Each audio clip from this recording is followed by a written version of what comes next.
Puji Tuhan, haleluya, selamat pagi Bapak, Ibu, Saudara yang dikasihi oleh Tuhan Yesus Kristus. Kita mengucap syukur pada pagi hari ini ya, kembali kita boleh disertai, dipimpin, kita bangun dengan kekuatan baru. Saat ini kita mau merenungkan firman Tuhan. Sebelumnya kita berdoa. Bapa di surga, ucap syukur atas segala kebaikan, kemurahan-Mu, penyertaan-Mu sampai saat ini kami ada semana kami ada. Pada pagi hari ini kami bersyukur dan kembali kami mau merenungkan firman-Mu.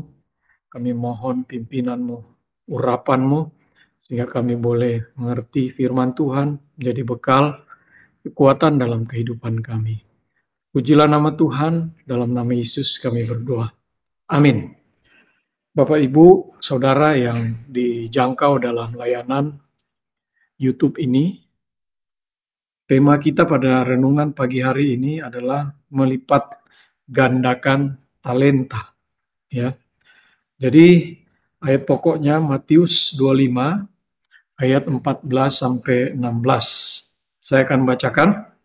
Sebab hal kerajaan sorga sama seperti seorang yang mau bepergian ke luar negeri, yang memanggil hamba-hambanya dan mempercayakan hartanya kepada mereka.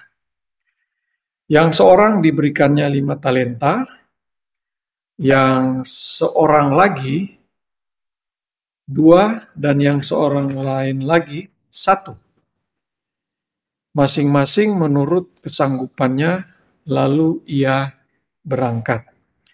Segera pergilah hamba yang menerima 5 talenta itu, ia menjalankan uang itu, lalu beroleh laba 5 talenta. Ya, Bapak Ibu, kita cukup sampai di situ pembacaan Alkitab. Jadi kita tahu ya bagaimana kelanjutan cerita ini ya, yang juga menerima 2 talenta dan 1 talenta ya, di mana 2 dan 5 ini bisa mengembangkannya ya, bisa menghasilkan kurang lebih ya 2 kali lipat ya. Yang 5 menjadi 10 ya, yang 2 menjadi 4, dan yang 1, nah itu yang menjadi persoalan. Tidak ada keinginan sama sekali untuk mengembangkan talenta tersebut. Ya, dan kita tahu bagaimana kelanjutannya ya, yang tidak mengembangkannya ya, itu dia menerima sanksi. Itu adalah perumpamaan tentang konteksnya kerajaan sorga ya. Jadi dalam hal ini ya, kita melihat dari perumpamaan ini ada 2 hal ya. Yang pertama berbicara kepercayaan, dan yang kedua berbicara tanggung jawab. Tentunya kepercayaan itu adalah berasal dari seseorang yang lebih tinggi dari kita. Ya. Misalnya kepercayaan dari orang tua kepada anaknya. Kepercayaan dari atasan kepada bawahannya. Kepercayaan dari gembala kepada jemaatnya, ya, dan seterusnya dan seterusnya, ya.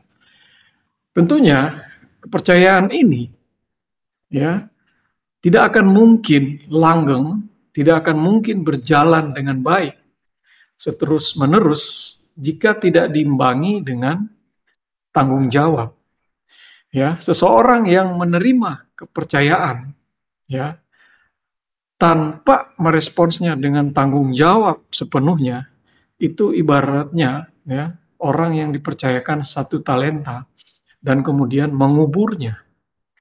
Tidak ada upaya di situ secara sungguh-sungguh untuk mengupayakan supaya talenta yang dipercayakan itu bisa berlipat ganda.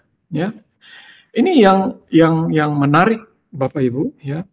Dan biasanya orang yang mampu menjalankannya dengan tanggung jawab penuh itu adalah orang yang sebetulnya memiliki kedewasaan. Ya, kita tidak melihat umur kedewasaan itu bukanlah suatu patokan umur, tapi kedewasaan itu sebetulnya patokannya adalah tanggung jawab. Ya, seorang anak sekalipun, ya, begitu dilihat orang tuanya, dia memiliki tanggung jawab, maka sebetulnya dia sudah menjalani suatu proses kedewasaan. Ya. Namun terkadang, ya, kita melihat bahwa tanggung jawab itu semakin lama ditambahkan. Ya, seorang yang tidak dewasa, dia akan mengeluh. Kok saya saja? Ini kan bukan tugas saya. Ini kan bukan kapasitas saya. Kan saya sudah dipercayakan yang ini. Ya udah saya kerjakan saja yang ini. Bapak Ibu, ini adalah hubungan dua arah. Ya, kepercayaan dan tanggung jawab itu selalu terus-menerus hubungan dua arah. Begitu respons baliknya tidak memuaskan, maka disitulah, ya, hubungan dua arah ini mulai luntur, rusak. Begitu kita mengeluh, begitu kita menolak, maka kepercayaan ini perlahan-lahan akan memudar. Ya, itu yang Bapak Ibu. Yang kedua, ya, tentunya orang yang mampu melipat gandakannya itu adalah orang yang dewasa.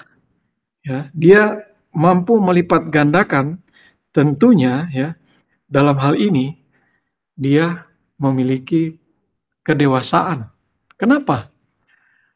Karena untuk melipat gandakan ini memerlukan strategi, ya. Dan hanya orang dewasa lah yang memiliki strategi untuk melipat gandakannya. Sementara orang yang kekanak-kanakan, maka dia akan mengeluh dan menguburkannya. Karena dia merasa, ini bukan tugas saya. Ya, mungkin kita hari-hari ini, ya, merasakan kondisi yang capek gitu, ya. Saya kan sudah sibuk di pekerjaan, dikasih lagi tanggung jawab di gereja, dikasih lagi tanggung jawab di organisasi, dikasih lagi tanggung jawab di keluarga, dan seterusnya, dan seterusnya. Ya, hanya orang dewasa lah yang memiliki strategi, termasuk bagaimana dia mengatur waktunya, bagaimana dia memanage waktunya, bagaimana dia memanage orang-orang di sekitarnya, dan seterusnya, dan seterusnya. Bapak Ibu, tentunya ini memerlukan harga yang harus dibayar. Ya, tetapi sekali lagi ini adalah perumpamaan hal kerajaan sorga. Ya, ada lagi sebetulnya, ya, terkait dengan hal kerajaan sorga itu, ya, banyak, ya, dan saya ingin mengambil bagaimana gambaran lain, ya, seperti perumpamaan pokok anggur, dan kita adalah carang-carangnya. Ya, strategi yang paling jitu, yang paling mendasar yang diajarkan oleh Alkitab, tidak ada cara lain selain melekat kepada pokok anggur itu. Kalau enggak, kita enggak mungkin berbuah, apalagi berlipat ganda. Kita akan merasakan kecapaian yang luar biasa, ya, kelemahan tubuh dan lain sebagainya.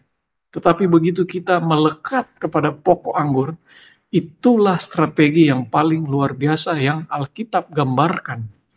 Maka itulah akan menghasilkan, ya, ibaratnya bukan hanya buah anggur yang berlipat-lipat ganda, tetapi juga, ya, di dalamnya ada kualitas, ya, anggur yang luar biasa. Ya, Bapak Ibu, Saudara yang dikasihi oleh Tuhan Yesus Kristus, ya.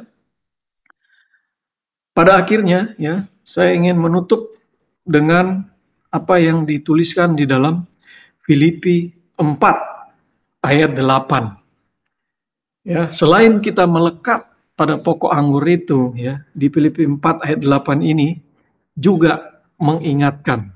Jadi akhirnya saudara-saudara, semua yang benar, semua yang mulia, semua yang adil, semua yang suci, semua yang manis, semua yang sedap didengar, semua yang disebut kebajikan dan patut dipuji, pikirkanlah semuanya itu. Dan apa yang telah kamu pelajari, dan apa yang telah kamu terima, dan apa yang telah kamu dengar, dan apa yang telah kamu lihat padaku, lakukanlah itu. Maka Allah sumber damai sejahtera akan menyertai kamu.